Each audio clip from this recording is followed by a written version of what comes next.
Sir నమస్తే అండి.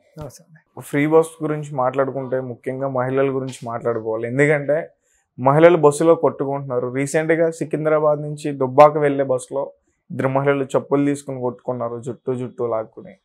So already దీని గురించి ఒక వ్యక్తి హైకోర్టులో పిటిషన్ కూడా వేయడం జరిగింది. అంటే అందరికీ సమానంగా ఉండాలి, మహిళలు వేరు మగవాళ్ళు వేరు అని కాకుండా. సో దాని గురించి ఏం చెప్తారు? ఇప్పుడు కార్పొరేషన్ వేరు, సర్కారు వేరు. First of all difference, RTC అనేది ఒక కార్పొరేషన్, అది వేరు.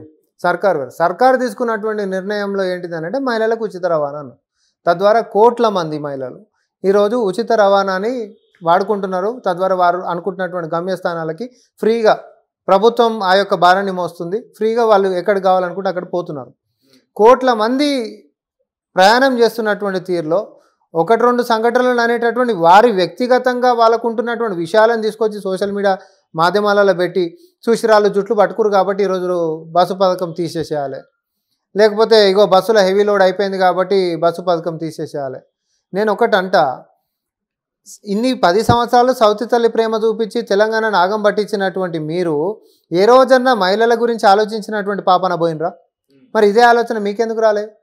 మేము చేస్తుంటే ఎట్టి పరిస్థితులలో దీన్ని జరగనియద్దు, ఎందుకంటే ప్రజలు దీన్ని హర్షిస్తున్నారు, మహిళలు మొత్తం హర్షిస్తున్నారు. మరి ఇదే ఎవరినైనా నేను అంటున్నా, బీజేపీని అయినా బీఆర్ఎస్ అయినా ఇద్దరు ఒకటే వైఖరిగా మాట్లాడుతున్నాయి. అదే పోయి మహిళల ముందు చెప్పురి, మేము వస్తే ఉచిత బస్సు తీసేసేస్తాం, మీకు ఎవరికి కూడా ఫ్రీగా ఇవ్వమని చెప్పి, మేము వచ్చేసేస్తే సిలిండర్ మీద కూడా మేము రాయితీ ఇవ్వము, మేము ఇవన్నీ తీసేసేస్తాం, ఉచితాలకు మేము వ్యతిరేకం అని చెప్పండి. మహిళలని ప్రోత్సహిస్తుంటే మహిళల ప్రోత్సాహకాలని ఎట్టి పరిస్థితుల్లో జీర్ణించుకోలేనటువంటి వీళ్ళు ఈరోజు కాంగ్రెస్ పార్టీ మీద బురద జల్లేటటువంటి ప్రయత్నాన్ని మా వంతుగా మహిళలు చూసుకుంటారు, మా దిక్కుకెంచి మహిళలు చూసుకుంటారు వాళ్ళ సంగతి. కానీ ఇక్కడ అతను కోర్టులో ఎవరైతే పిటిషన్ వేశారో ఆ వ్యక్తిని కూడా మనం అర్థం చేసుకోవాలి కదా. అంటే అందరూ సమానమే, అవును, ఇది సెపరేట్ చేసి రాజ్యాంగ విరుద్ధం. మహిళలు అంటే చాలా మంది ఉంటారు. ఇప్పుడు ముఖ్యంగా మగవాళ్ళు కూడా చాలా మంది పూరుంటారు.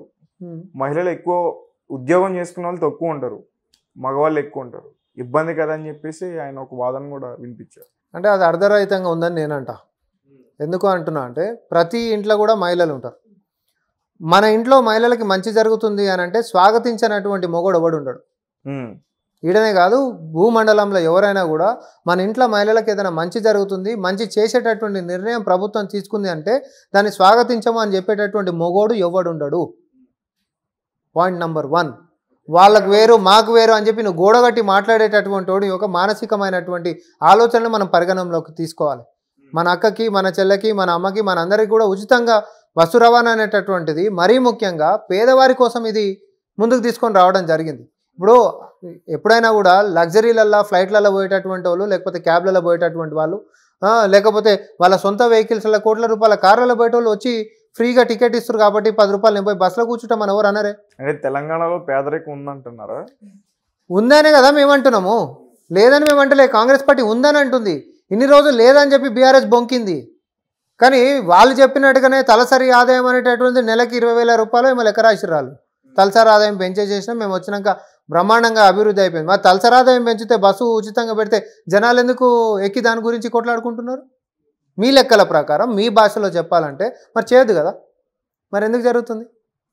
అందులో తలసరి ఆదాయం అంటే ఒక్కింట్లో 4 ఉంటారు. యూనిట్ మనం తీసుకున్నా కూడా 4 యూనిట్ అంటే సుమారు నీవు రాసిన లెక్కల ప్రకారం అయితే 1,00,000 రూపాయలు, కుటుంబానికి 1,00,000 రూపాయలు వచ్చినటువంటి పరిస్థితులే గిట్ట నిజంగా ఉంటే మరి ఈరోజు అట్లాంటి గంటలు మనం చూస్తామా? కొంతమంది మహిళలు అన్నమాట ఉచితంగా బస్సు పెట్టడం వల్ల అందరూ తిరుగుతారు తప్ప ఖాళీగా ఉన్న వాళ్ళు సరదాగా అది చూద్దాం ఇది చూద్దాం తిరుగుతారు. అదే ఏదైనా ఉపాధి కల్పిస్తే 4 రూపాయలు సంపాదించుకుంటారు, వాళ్ళ పిల్లల్ని కూడా పోషించుకుంటారని చెప్పేసి అంటున్నారు. ఏమండి, ఒకటి బాధ్యతతో ఉంటున్నటువంటి మహిళలని మరీ ముఖ్యంగా పేదవారిని కించపరిచేటట్టుగా దయచేసి ఎవ్వరు మాట్లాడకండి. పని బాట లేకుండా తిరుగుతారు, ఉచితంగా బస్సు ఇస్తారంటే పని బాట లేకుండా ఎవరు ఉండరు. ఉచితంగా బస్సు ఇస్తే మేము పోయేటటువంటి అంటే వారి యొక్క కెపాసిటీ పోకుండా ఉంటున్నటువంటి మహిళలు ఎవరైతే ఉంటారో వారి యొక్క ఆర్థిక పరిస్థితిని గమనించుకొని ప్రభుత్వం ఈ యొక్క నిర్ణయాలను తీసుకుంది. కడుపు నిండి ఉంటున్నటువంటి వాళ్ళకి, ఎట్లాంటి కష్టం చేయనటువంటి వాళ్ళకి నెలకి ఇన్ని పైసలు వచ్చేటటువంటి వాళ్ళు ఉత్తగా దుబారాగా తిరుగుతారేమో. దయచేసి తెలంగాణలోనే కాదు ఎక్కడ కూడా మహిళలు దుబారాగా బస్సు ఫ్రీకి ఇస్తారు కాబట్టి పోయి టూర్లు తిరిగేసి వస్తా అనేటటువంటి పరిస్థితులలో ఉండరు. దయచేసి అట్లా కించపరిచి మాట్లాడొద్దని చెప్పి నేను విజ్ఞప్తి చేస్తున్నా. ఇంకోటి, ఇట్లాంటి స్టేట్మెంట్స్ చేసినటువంటి వాళ్ళ బ్యాక్గ్రౌండ్ చెక్ చేయరు మీరు, వాళ్ళు కడుపు నిండి వాళ్ళే ఉంటారు. వాళ్ళు బస్సు ఎక్కనోళ్ళే ఉంటారు, వాళ్ళు పొద్దున్న లేస్తే సొంత కార్లలో తిరిగేటోళ్ళే ఉంటారు. బస్సులలో ఎక్కుకుంటా కష్టపడుకుంటా మాకు బస్సులు ఇచ్చినందుకు స్వాగతిస్తున్నాం సార్ అనేటటువంటి వాళ్ళు ఎవరు ఈ మాట మాట్లాడరు. కడుపు నిండా ఉండి పైసలు ఆమ్దాని నెల కింద వచ్చుకుంటా ఏ పని లేకుండా వాళ్ళ మీద వీళ్ళ మీద ఉత్తగానే విమర్శలు చేసేటటువంటి వాళ్ళు మాత్రమే పాస్ చేస్తారు తప్ప దయచేసి మహిళలను కించపరిచి మాట్లాడొద్దు. మహిళలకి మొగుడుతోడు కొట్లాడుతుర్రు, వాళ్ళకి ఈరోజు స్వేచ్ఛ ఇచ్చినందుకు అమ్మగారింటికి వెళ్ళిపోతుర్రు అంటే ఏంది? వాళ్ళ కాళ్ళ మీద వాళ్ళు నిలబడితే జీర్ణించుకోలేనటువంటి ఎంత చిన్న గుణం ఉంటే మాట్లాడతారు ఇట్లాంటి మాటలు. నేను ఇప్పుడే అన్నా, మన ఇంట్లో మహిళలకు ఎవరైనా మంచి చేస్తురంటే స్వాగతించని మొగోడు ఎవడని ఉంటాడా? అట్లనే మహిళలకి ఉచితంగా ఇస్తుర్రు అని అంటే అన్నీ ఉంటున్నటువంటి వాళ్ళు, ఓర్వలేనటువంటి వాళ్ళు, కడుపులో అజీర్తి ఉంటున్న వాళ్ళు మాత్రమే అట్లాంటి విషయం కక్కుతారు. సో బాగా తెలంగాణలో మాట్లాడాలంటే బాగా డబ్బులతో బల్చున్నటువంటి వాళ్ళు, లేకపోతే మహిళలు అంటే చిన్న చూపు చూసేటటువంటి వాళ్ళు మాత్రమే ఇట్లాంటి మాటలు మాట్లాడుతున్నారు తప్ప మిగతా ఎవరు కాదు. Okay, right.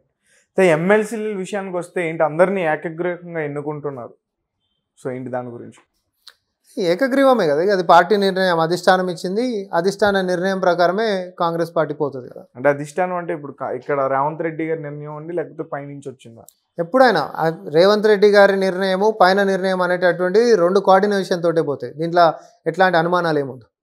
ఎందుకంటే ఇక్కడ కొంతమంది కాంగ్రెస్ పార్టీకి వ్యతిరేకంగా ఉన్న వ్యక్తులు రేవంత్ రెడ్డి పైనుంచి ఆడిస్తేనే ఆడతాడు, ఇక్కడ ఏం చేయాలన్నా సరే, ఈవెన్ ఇక్కడ ఒక ఎమ్మెల్యే ఎక్కడికి వెళ్ళాలన్నా సరే పైనుంచి పర్మిషన్ తెచ్చుకోవాలన్నట్టుగా మాట్లాడుతున్నారు.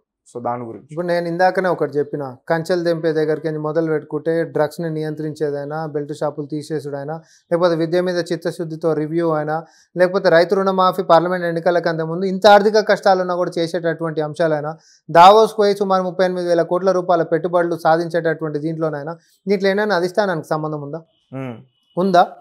ఎందుకు ఈ పనికి మళ్ళీ మాటలు? నేను చెప్తున్నా కదా, ఏం లేనటువంటి వాడు ఏంటి అంటే కాలికో కొండ వేసేసేసి చూసిరా అని చెప్పి అనేటటువంటి ప్రయత్నాలు, అంతే తప్ప అంతకుమించి వేరేదేం లేదు. ఎప్పుడైనా పరిపాలన అనేటటువంటిది ప్రజల ముఖ్యమంత్రి రేవంత్ రెడ్డి గారు ఏదైతే పరిపాలన చేస్తారో ప్రజలు స్వాగతిస్తూ ఉన్నారు, అధిష్టానం దాన్ని ప్రశంసిస్తూ ఉంది. ఈరోజు పరిపాలన తెలంగాణను చూసి మిగతా రాష్ట్రాలు చూసి నేర్చుకునేటటువంటి స్థాయికి తీసుకుపోతాడు అనేటటువంటి నమ్మకం ప్రజల్లో ఉంది, పార్టీ శ్రేణుల్లో కూడా ఉంది. అండ్ ఫైనల్గా రేవంత్ రెడ్డి గారు అక్కడ మాట్లాడని ఇంగ్లీష్ తీరు చూస్తుంటే కొంతమంది నాయకులు యువతకి ఆయన ఏం చెప్తారు, అసలు ఆయన మాట్లాడిన తీరున అలా ఉంది ముఖ్యంగా అని చెప్పేసి 14 నుంచి 16 సంవత్సరాలలోపు ఉన్న విద్యార్థులే సరిగ్గా చదువుకోలేదని చెప్పేసి దానికి వ్యతిరేకంగా కొంతమంది కాంగ్రెస్ నాయకులు చెప్తున్నారు. నిన్ననే ఒకటి పత్రికలలో వచ్చింది, మెయిన్ పేపర్లలోనే వచ్చింది. సర్వే ప్రకారం ఏంటిదంటే 14 నుంచి 16 సంవత్సరాల పిల్లలు సెకండ్ క్లాస్కి సంబంధించినటువంటి పాఠాలు ముంగట పెట్టి చదువురు అంటే చదవలేనటువంటి పరిస్థితి. కేవలం 42% మంది మాత్రమే చూసి చదివేటటువంటి పరిస్థితి. అంటే మీరు ఒకసారి ఇక్కడ గమనించరు, 2014 అధికారంలోకి వచ్చినప్పటి నుంచి ఇప్పటిదాకా స్కూళ్ళల్లో ఫస్ట్ చేరినటువంటి పిల్లల కథ ఇదంతా. అంటే బీఆర్ఎస్ పరిపాలనలో ఈ రాష్ట్రంలో నీ చదువు ఎంత దిగజారిపోయింది, క్వాలిటీ ఆఫ్ ఎడ్యుకేషన్ అనేటటువంటిది ఎంత దిగజారిపోయింది అని అంటే, ఈరోజు 16 సంవత్సరాలకు వచ్చినటువంటి పిల్లవాడు కూడా 2వ తరగతికి సంబంధించినటువంటి పాఠాలు చదవలేనటువంటి దిక్కుమాల పరిస్థితికి తీసుకొని పోయినాం. ఒక పక్క పాఠశాలలు తీసేసినాం, ఒక్కసారి కూడా మరి గురువులని ఉపాధ్యాయులని నియమించినటువంటి పరిస్థితి లేదు. ప్రైవేట్ వాళ్ళని ఎంతసేపు ప్రోత్సహించినటువంటి పరిస్థితే. పేరుకి మాత్రమే నేనేదో పెద్ద ఐటీ మినిస్టర్ని, నేను తోటకూర అని మాట్లాడేటటువంటి నువ్వు ఈరోజు పాఠశాలలకి సంబంధించినటువంటి పిల్లల జీవితాల గురించి ఈరోజు ఆలోచించినవా? నీ టెక్నాలజీ కనీసం స్కూళ్ళకి నేను తీసుకొని పోతా, తద్వారా టెక్నాలజీతో అనుసంధానం చేస్తే పిల్లలు ఇంకా బాగా ఎఫెక్టివ్గా చదువుకుంటారు. పక్క రాష్ట్రాలతోటి పోల్చుకుంటే తెలంగాణ బిడ్డలు ఇంకా స్వశక్తితోటి వాళ్ళకంటే ఉత్తీర్ణంగా మన పిల్లలు పాస్ అయ్యేటటువంటి విధి విధానాలు ఒక ఎంటికమందం అనేదైనా ప్రయత్నం చేసినావా మీ బతుకులకి? చేయలే కాదు కదా, పాపం మూట కట్టుకొని ఈరోజు వేలాది స్కూళ్ళని తీసేసినటువంటి పరిస్థితి ఈ రాష్ట్రంలో. వీళ్ళు ఈరోజు వచ్చి బొంకుతూ ఉంటారు, మేము అట్లా అభివృద్ధి చేసినాం, మేము ఇట్లా అభివృద్ధి చేసినామని చెప్పి. ఇండస్ట్రియల్ మంత్రి నువ్వే ఉండే కదా, 7 సంవత్సరాల నుంచి వాళ్ళకి ఇవ్వాల్సినటువంటి రాయితీల బకాయిలు ఇవ్వకపోతే కొన్ని వేల ఎంఎస్ఎంఈలు మూతబడ్డటువంటి పరిస్థితి. మీరు చేసినటువంటి ఏ పని కూడా ఒక్కటంటే ఒక్క పని, ఇక అతిపెద్ద కుంభకోణాలంటే కాళేశ్వరం అయినా, ధరణి అయినా, ఇరిగేషన్ ప్రాజెక్టుల పేరుతోటి మీరు చెప్పిన ఆఖరికి నాటుతున్నటువంటి మొక్కల పేరు మీద, ఆ మొక్కల పేరు మీద మీరు వేసుకున్నటువంటి కండువాల దాకా కుంభకోణాలే ఉన్నాయి. మీ బతుకులకి ఏ ఒకటన్నా నిజంగా నిజాయితీగా, నేను అందుకనే మళ్ళీ అంటున్నా, సూట్ వేసుకొని ఫ్లూయెంట్గా ఇంగ్లీష్లో మాట్లాడినంత మాత్రాన దొంగ అనేటోడు 10 సంవత్సరాల సంది ఇట్లా దోపిడీ చేసుకొని తిన్నాడు.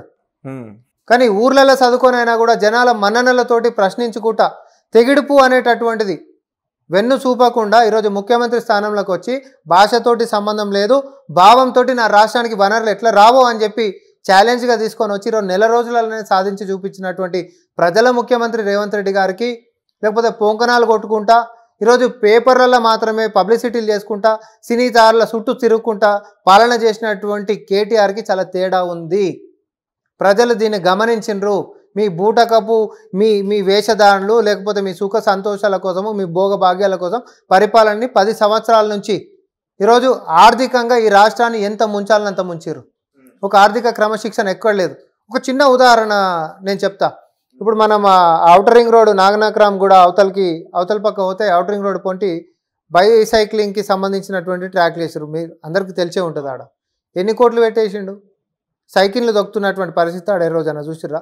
పొద్దున్న లేస్తే బర్రెలు పోతాయి, బర్రెల దొడ్లు అయినాయి. అవి ఎవరికి ఉపయోగము? ఈ ఆర్థికపరమైనటువంటి క్రమశిక్షణ అనేటటువంటిది కనీసం నువ్వు ఎవరు పర్పస్ కోసం పెట్టినా వాళ్ళ పర్పస్ కోసం కాపాడుతున్నటువంటి పరిస్థితి అని ఉందా? ఒక ఉదాహరణ మాత్రమే నేను చెప్పిన. హరితహారం అని చెప్పి మొక్కలు నాటిరు.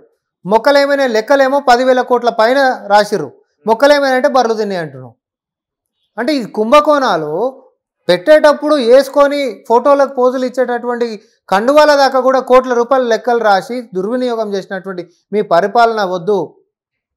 ఈరోజు ఒక 2 రోజులు లేట్ అయినా సరే రాష్ట్రానికి వనరులు ఎక్కువ కావాలి, ప్రజలకి స్వేచ్ఛ స్వాతంత్రాలు కావాలి, ఆర్థికంగా పరిపుష్టం కావాలి, ఉపాధి ఉద్యోగాలు కావాలి, ఆరోగ్యము విద్యా వైద్యం అనేటటువంటిది ఏదైతే ఉందో దీనికి పెద్దపీట వేయాలనేటటువంటి ఒక దృఢ సంకల్పంతో ముందుకు పోతున్నటువంటి కాంగ్రెస్ పార్టీకి, దీనికి అధినాయకత్వంగా ముందుకు నడిపిస్తున్నటువంటి ప్రజల ముఖ్యమంత్రి రేవంత్ రెడ్డి గారికి ఆయన యొక్క చిత్తశుద్ధిని ప్రజలు ఎవ్వరు శంకిస్తలేరు, స్వాగతిస్తున్నారు. 6 నెలల బీఆర్ఎస్ పార్టీ అనేటటువంటిది అంతరించిపోతుంది. ఎందుకు అనంటే నిలబడ్డటువంటి కార్ల కోతుల గుంపు పడ్డట్టు ఓ దానికి ఎవరికి నడపనీకే రాదు. అది స్టీరింగ్ని కొరుకుతుంటుంది, ఒకటేమో సీటుని చింపుతుంటుంది, ఒకటేమో డిక్కీలో తలకాయ పెడుతుంది, కిందికి కాలు పెడుతుంది, ఇంకోటేమో టెర్రస్ మీదకి ఎక్కుతుంది, ఒకటి విండోలకి బయటికి డొల్లుతుంటుంది. ఇట్లుంది అలా కథ. బీఆర్ఎస్ పార్టీ సోషల్ మీడియా కథ ఎట్లుంది అనంటే ఆగిపోయిన కారు మీద కోతుల గుంపు పట్టి ఉన్న కారుని కూడా చెల్లాచెదురు చేస్తున్నటువంటి పరిస్థితి. 6 నెలలు పడుతుంది. వాళ్ళ స్టైల్ ఆఫ్ ఫంక్షనింగ్ మార్చుకోకపోతే, వ్యక్తిగతంగా దూషణలు గిట్ట వాళ్ళు ఆపకపోతే తెలంగాణ ప్రజానికం క్షమించదాలని అహంకారపు మాటలు ఇప్పటికైనా బంద్ చేయాలి. మీ అహంకారం దింపాలని అధికారంలోకి దింపిరు మిమ్మల్ని. ఇంకా దిగలేదనుకో రాజకీయాలకి పక్కకు జరుపుతారు.